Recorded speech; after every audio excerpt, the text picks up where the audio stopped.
Well, welcome back into another edition of Kolby's Corner, and not going to filibuster too long here. Breaking news: Virginia Tech President Tim Sands is stepping down as president of Virginia Tech. We'll get into analysis, instant reactions, thoughts, takeaways, the entire process. But while you're here, make sure to like, subscribe, comment, because we'll get into the live chat. And I know a ton of instant reaction coming out. But again, Virginia Tech President Tim Sands announcing he is stepping down after more than a decade run, 12 plus years in Blacksburg, Virginia, bringing an end to a tenure that started in 2014. His contract was set to run through the 2027 academic year, obviously cutting that short. In his statement, Sands was quoted as saying, "There's no better role in higher education than to serve as the president of the Virginia Tech Polytechnic Institute and State University." Shout out Virginia Tech University. "Stewarding Virginia Tech as president has been the most fulfilling experience of my career." Sands became the 16th president of Virginia Tech after previously residing at Purdue. Saw areas of growth, 30% increase in undergraduate enrollment, 200% increase in applications, and a ton more that I'm sure we'll get into. But wow, what a crazy turn of events that has led here. And I think it's important to start off the top that more are coming.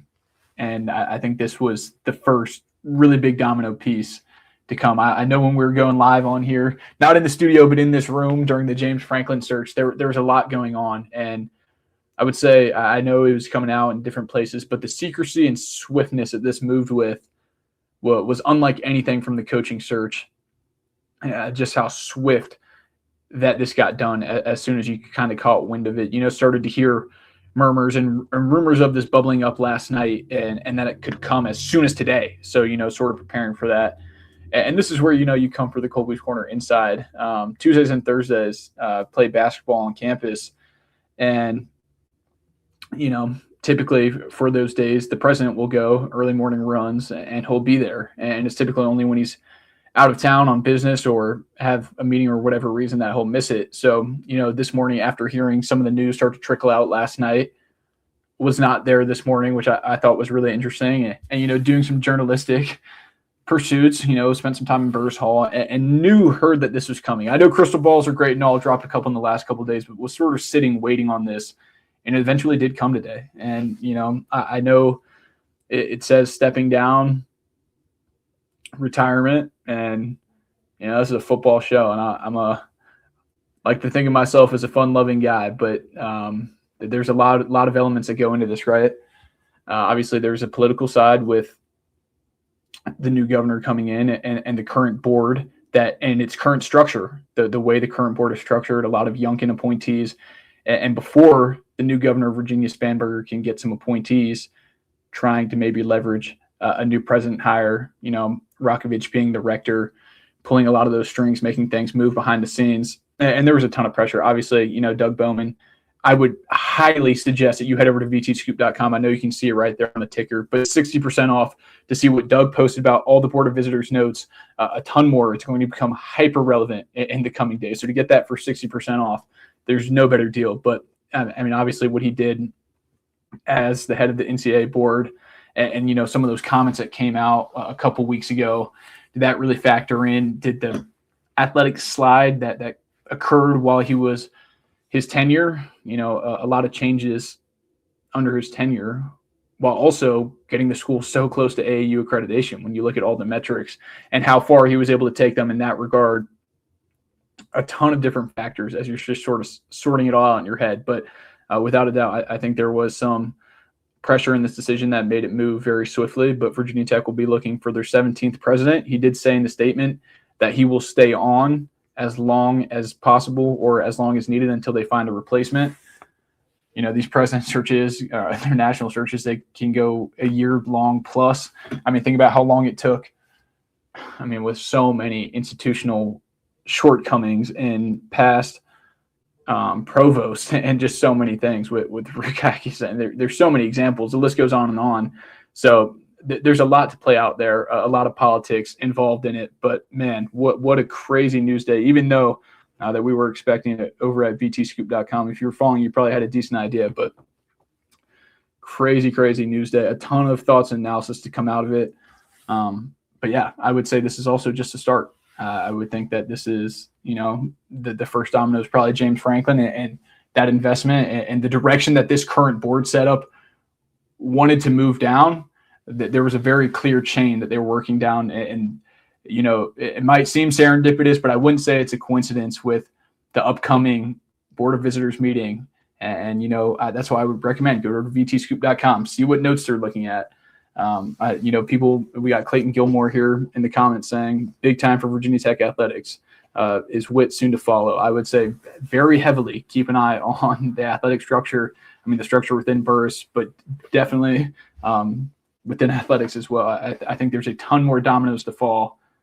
That there's going to be a massive overhaul of the institution at Virginia Polytechnic Institute and State University, and this was a really big one. Obviously, 16th president. You saw the strides he was able to make. The beyond boundaries, the advantage.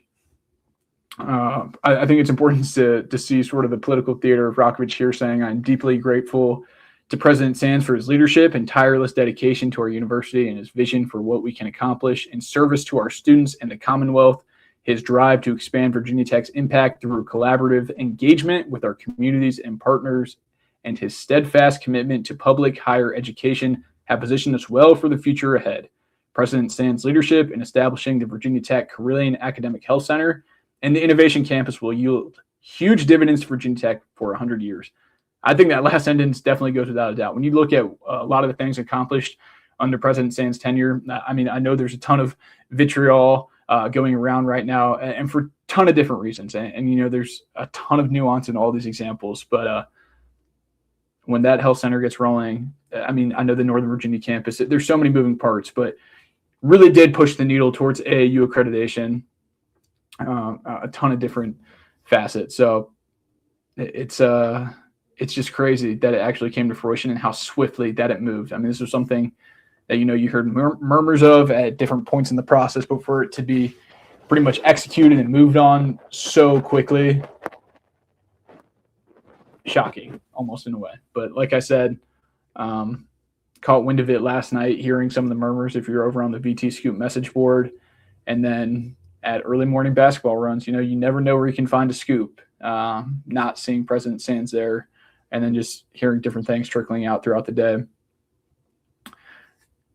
Virginia Tech will be looking for its 17th president, a ton more to move, and it's all right, sort of sets the table for that Board of Visitors meeting that's coming up. And there's a ton that factors into this. James Franklin, his agent, I think they're going to be, I don't know, at the university level, I think they'll definitely have a say, but specifically at the athletic level as they move forward and restructure over there. I would say Sexton, Franklin, a lot of those guys are going to have hands on the wheel as they move forward over there.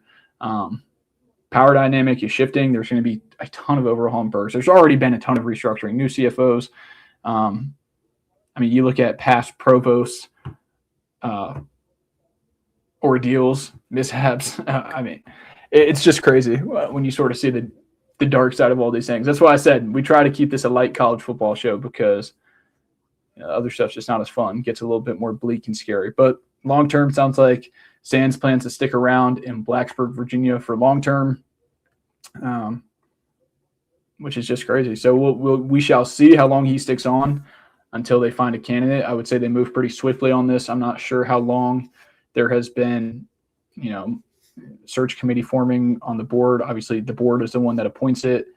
Governor not involved in that process, but the governor will have say in future Board of Visitors members. I would also suggest you get on vtscoop.com, because Doug Bowman, like I said, I can speak very flagrantly, maybe semi-clearly, but not as informed or clear with the legalese as Doug Bowman. He's laid out really cleanly over there about how they pitched to a bill that's up potentially for Spanberger to sign, I believe, until Monday, to kind of change the structure of the state of Virginia's institutions and how they set their Board of Visitors, Regents, Board of whoever, and those term lengths going from 4 to 6 years. A lot of details on that. So there's a ton of changes coming to Virginia Tech. I know I'm almost at a loss for words. We expected it, but it's just almost hard to fathom just how quickly it moved. And I would just say, I was talking to someone earlier, and I know the Franklin coaching search, it was awesome. We were in this bedroom right here. We were just going live, but the swiftness, and it felt like the top level hierarchy secrecy behind this was turned up to the nines. So just a lot of changes happening in Blacksburg, Virginia.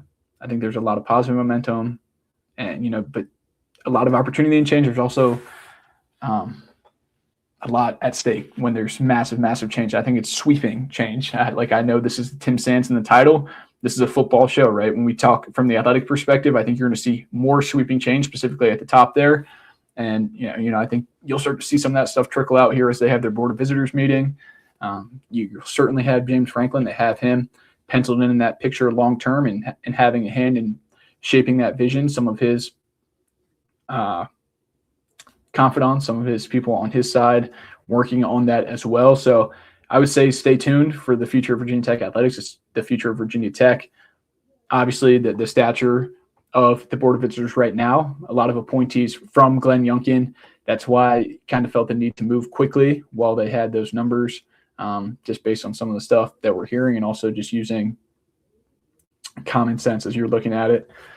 So that's the latest here. Going to be a little bit of a shorter video. But yes, Virginia Tech President Tim Sands planning to step down after they find a replacement.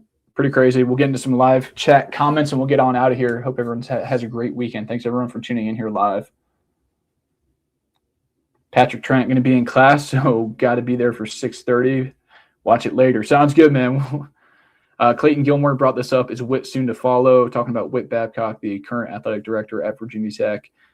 Yeah, I would expect some really massive reshuffling over there in the athletic department. I think the president of the institution was the first big domino to fall after Rock sort of, took charge of this board of visitors and laid the groundwork for this. Once you started to hear some Whit noise really ramp up again a couple weeks ago, and I would say secrecy also was very, very high on that. And then as swiftly as this moved, I would expect to have some renegotiated terms here stemming from the upcoming meeting. Tyrone Simpson, why is he stepping down and how will it affect athletics? I would say, stepping down because, it's been a decade plus, 12 plus years. It's a very, very, very grueling job. I think he's done a ton to increase the academic brand of Virginia Tech, its stature against its counterparts. It's very grueling. Like running a CEO, like being the leader of any company or large firm, it takes a toll on you. I believe he's 66 or 67 years old, getting to a point professionally where, it's probably about time, personally, professionally, all the factors. And as well, as we mentioned, with the clear relation to the current setup of the board and how things are trending, there is a political aspect there. So that's how I would answer that. Got Welch in here saying, finally, massive day for VT. Clayton Gilmore also sort of echoing that sentiment, big time for Virginia Tech athletics. Sideline shenanigans, great reporting, Mr. Crawford, insider analysis weekly on YouTube. Thank you, man. Appreciate it. Mari Smith saying, will athletics still get that money? You're talking about the $200+ million investment. Yes, certainly. That was a really big part of it. When you look at the focus of where Virginia Tech was working towards, or the focus of, that board and the athletic commission that was commissioned to go and move that. And then obviously Franklin was a really big part of that and building towards that. There were always sort of grandeur changes that were coming. And this was obviously the largest domino to fall, the president of the institution stepping down. So appreciate all the live chat comments. Those were first thoughts, instant reactions, takeaways from Virginia Tech president stepping down. It's been a crazy day. Feel like I've been on trying to go chase down leads. Got 30 points dropped on my head in morning runs basketball, trying to chase down a lead. But all good stuff. So I hope everyone enjoys the Masters this weekend, enjoys the nice weather. Got some nice weather rolling through Blacksburg. And until next time, head over to vtscoop.com. I'm sure Terradome tonight will be very active and might have delayed a crystal ball today, but I think we'll have one coming out later this week. So a ton of stuff coming over. Everyone who watches, likes, subscribes, truly means the world. This is truly just a show where I'm just a guy, and we like to talk college football, and sometimes there's heavy things that happen. But crazy day for Virginia Tech. Appreciate everyone tuning in. Have a great rest of your night, great rest of your day. And until next week, peace out. God bless.